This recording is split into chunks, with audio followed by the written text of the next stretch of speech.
Dear student, তোমাদের সকলকে know your lesson চ্যানেলে স্বাগত জানাচ্ছি। আজকের ক্লাসটি খুবই হেল্পফুল হতে চলেছে, কেননা আমি একটি পিডিএফ তৈরি করেছি যেখানে তোমার CTET previous year question based. এই পিডিএফটিতে 21/12/2021 থেকে নিয়ে 1/3/2026 মোট 9টি সেট প্রিভিয়াস ইয়ার কোশ্চেন, আর এদিকে তোমার ডব্লিউপি টেটের 2022 সালের যে দুটো এক্সাম হয়েছিল টোটাল 11টি সেটের শুধুমাত্র সিডিপির প্রিভিয়াস ইয়ার কোশ্চেন নিয়ে পিডিএফটা তৈরি হয়েছে। আজকে আমি সিটেট পেপার 1 1/3/2026 সালের সিডিপি অর্থাৎ চাইল্ড ডেভেলপমেন্ট অ্যান্ড পেডাগোগি থেকে 15টি কোশ্চেন আলোচনা করব। দেখো, প্রথম প্রশ্নে কি বলছে, মধ্য বাল্যকাল কোন বয়সগোষ্ঠীর অন্তর্গত। এখানে অপশান দেওয়া আছে, অপশানগুলো তোমরা প্রথমে ভিডিওটা পজ করে পড়ে অ্যান্সার করার চেষ্টা করবে, পরে আমি রাইট অ্যান্সারটি বলে দেবো, সেটি মিলিয়ে নেবে। এতে তোমাদের প্র্যাকটিস এবং কোশ্চেনটাও জানা দুটোই হয়ে যাবে। তাহলে আমরা সকলেই পড়েছি মানব জীবন বিকাশের স্তর, শৈশব, বাল্য, কৈশোরের মধ্যে যে বাল্যকাল আছে সেটিকে আবার ভাগ করা হয়, অর্থাৎ মধ্য বাল্যকাল বলতে আমরা বুঝবো 6 থেকে 11 বছর, অর্থাৎ অপশান 3 রাইট অ্যান্সার। চলে আসবো আমরা 2 নম্বর প্রশ্নে। এখানে কি বলছে দেখো, অ্যাসারশন রিজনিং রয়েছে। অ্যাসারশন হলো বলছে কার্যকর শিক্ষাদানে শিক্ষার্থীদের কাছে তথ্য সুসংগঠিতভাবে উপস্থাপন করা এবং আলোচনার সুযোগ প্রদান করা অন্তর্ভুক্ত। এটা রাইট হবে নাকি এটা জানতে হবে তোমাদের। আর রিজনটা কি বলছে, শেখা মূলত মুখস্থ করা এবং পুনরুৎপাদনের একটি প্রক্রিয়া, কখনোই না যেখানে রিকল, পুনরুৎপাদন, স্মরণ করা থাকবে, এগুলি নেগেটিভ মিনিং প্রকাশ করবে। তাহলে আমরা যদি এটা পর্যালোচনা করি তাহলে দেখব এ রাইট, রিজন বি এটা ভুল। 1 নম্বর অপশানে রয়েছে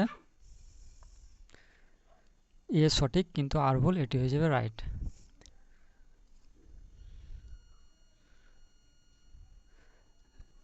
চলে আসবো আমরা 3 নম্বর প্রশ্নে।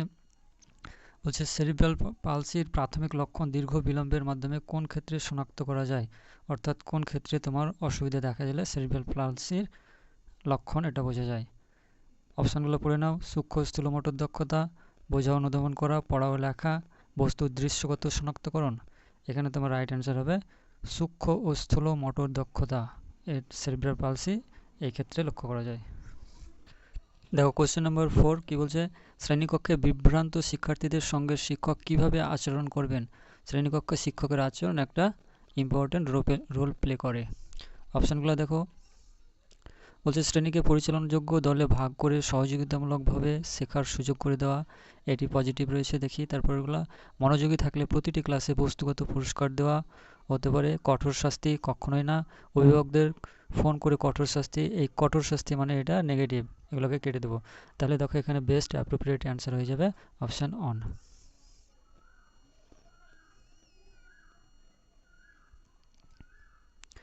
এখানে কি বলছে, ধারণা উপস্থাপনের কোন ক্রম কার্যকর শিক্ষাকে সমর্থন করে, ইফেক্টিভ লার্নিংকে কোথায় সমর্থন করছে। অপশানগুলো দেখো, জটিল থেকে সহজ কখনোই না, জানা থেকে অজানা হতে পারে, বিমূর্ত থেকে মূর্ত এটা উল্টো দেওয়া আছে, প্রতীকী থেকে চিত্রভিত্তিক। এখানে তোমার সবচেয়ে উপযুক্ত অ্যান্সার হলো জানা থেকে অজানা, এটা হবে কার্যকর শিক্ষাকে সমর্থন করে। হ্যাঁ, শিক্ষণটা সবসময় জানা থেকে অজানার দিকে হবে।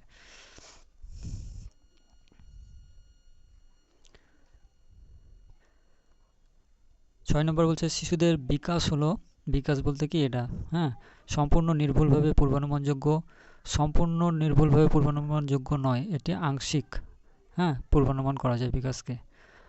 বিশৃঙ্খল ও অনিয়মিত একক ঐক্যবদ্ধ প্রক্রিয়া, একটি সরল একক প্রক্রিয়া। দেখো এখানে অ্যান্সার হয়ে যাবে অপশান 3 একক ঐক্যবদ্ধ প্রক্রিয়া, এ ইউনিফাইড প্রসেস। হ্যাঁ,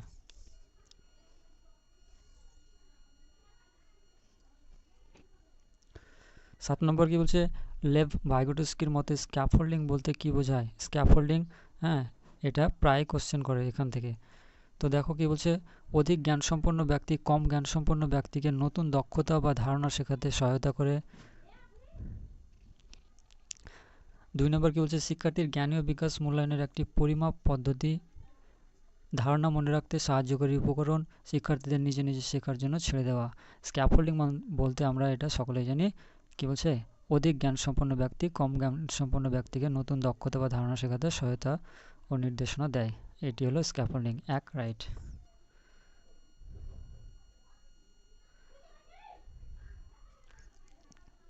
তারপরে এসো শিক্ষার্থীদের সমালোচনামূলক চিন্তন দক্ষতা বিকাশের জন্য শিক্ষককে এমন কার্যক্রম তৈরি করতে হবে যা দাবি করে, এই যে এগুলো দেওয়া আছে এর মধ্যে কোনটা কোনটা হবে চুজ করতে হবে। দেখো, যৌক্তিক বিশ্লেষণ ও বিচার হতে পারে আগে শেখা ধারণার শুধু পুনরুৎপাদন, অনলি পুনরুৎপাদন, কখনোই হবে না। আর মুখস্থ অনুশীলন, এটাও না।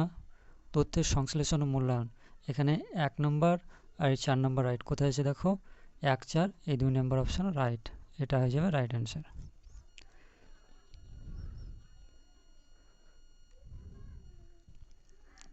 সাংস্কৃতিকভাবে অনুমোদিত পুরুষালী ও নারীত্বপূর্ণ আচরণের শেখার ধরনকে কি বলা হয়?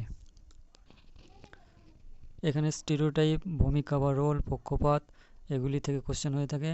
আমাদের এখানে এটার অ্যান্সার হয়ে যাবে ভূমিকা বা রোল, এটা 2 নম্বর অপশন রাইট। 10 নম্বর প্রশ্ন বলছে, মেধাবী শিশুদের সম্পর্কে কোন বক্তব্যটি সঠিক?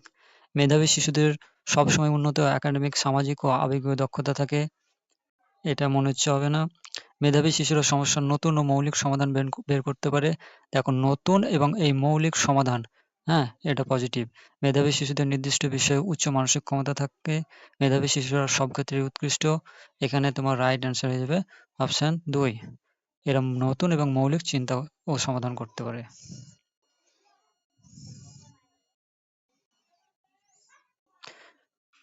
ADHD যুক্ত শিশুদের জন্য কার্যকর শিক্ষণ কৌশল কোনটি? এখানে একাধিক কাজের প্রয়োজন হয় এমন কাজ দেওয়া, দীর্ঘ বিরতিহীন বক্তৃতা রাখা। এখানে 3 নম্বর বলছে বারবার কঠোর মৌখিক সমালোচনা করা, সমালোচনা, এটা হবে না। দৃশ্যমান উপকরণ ও হাতে কলমে কার্যক্রম ব্যবহার করা, যেখানে দেখবে দৃশ্যমান উপকরণ, হ্যান্ড বেসড অ্যাক্টিভিটি বা হাতে কলমে কার্যক্রম, এগুলো পজিটিভ অর্থ প্রকাশ করে, মানে এখানে তোমার 11 রাইট অ্যান্সার হয়ে যাবে অপশন 4। চলে এলাম 12 নম্বর কোশ্চেনে। দেখো, বলছে অ্যাসারশন, শিশুদের বিকাশ জিনগত কোডের প্রকাশের সরাসরি ফল, এটা আমরা সকলে জানি এটি সঠিক। তারপর রিজনটা দেখো, শৈশব বিকাশের একটি প্রাকৃতিক জৈবিক ধাপ, এটাও সঠিক। কিন্তু এখানে মনে রাখতে হবে তোমার অপশন, দেখো এখানে 3 নম্বর অপশন বলছে এ ও আর উভয়ই সঠিক, কিন্তু আর এ এর সঠিক ব্যাখ্যা নয়, এটি হয়ে যাবে রাইট অ্যান্সার 3 নম্বর অপশন। নেক্সট কোশ্চেন 13, শিশুরা প্রাণী চেনার মানসিক গঠনে ঘোড়া সম্পর্কিত নতুন স্কিমা যোগ করলে তারা কি প্রদর্শন করে? এখানে তোমাদের মনে রাখতে হবে, যখন শিশুর এক্সিস্টিং স্কিমার মধ্যে নতুন তথ্য অ্যাড হয় তখন সেটা হয়ে যায় আত্মীকরণ, কিন্তু যখন পরিবর্তিত হয়ে অ্যাড হয় তখন সেটা হয়ে যায় সমন্বয় বা অ্যাকোমোডেশন। এখানে কি বলছে, চেনার মানসিক গঠনে ঘোড়া সম্পর্কিত, অর্থাৎ ঘোড়াটি দেখার আগে সে চতুষ্পদ প্রাণী দেখেছে, তারপর সেটাকে দেখে সে ঘোড়াটিকে ওই চতুষ্পদ প্রাণী হিসেবে চিহ্নিত করেছে, কিন্তু তাকে ধরিয়ে দেওয়ায় সে ওই চতুষ্পদ প্রাণী হলেও এটি যে ঘোড়া এটি চিনতে পেরেছে, তাই এখানে তোমার এটা সমন্বয় বা অ্যাকোমোডেশন হবে, অর্থাৎ পরিবর্তন করে অ্যাড হওয়া, এটা সমন্বয় বা অ্যাকোমোডেশন। তাহলে সঠিক অ্যান্সার 4th।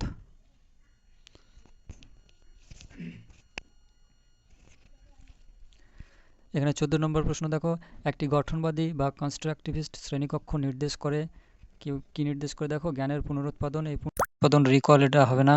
শিক্ষাকে নিষ্ক্রিয় কখনোই হতে পারে না। আর এখানে একাধিক শিক্ষণ কৌশল ব্যবহার করা পজিটিভ রয়েছে। দেখা যাক পরেরটা, শিক্ষককে নির্দেশদাতা হিসেবে গুরুত্ব দেওয়া, এটা শুধু নির্দেশদাতা হবে না, তাহলে most appropriate answer option 3।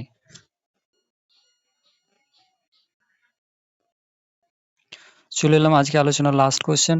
Dyslexia হলো বিকাশজনিত অটোইমিউনি ব্যাধি, বিকাশজনিত লেখার ব্যাধি, বিকাশজনিত পড়ার ব্যাধি আর বিকাশজনিত মোটর ব্যাধি।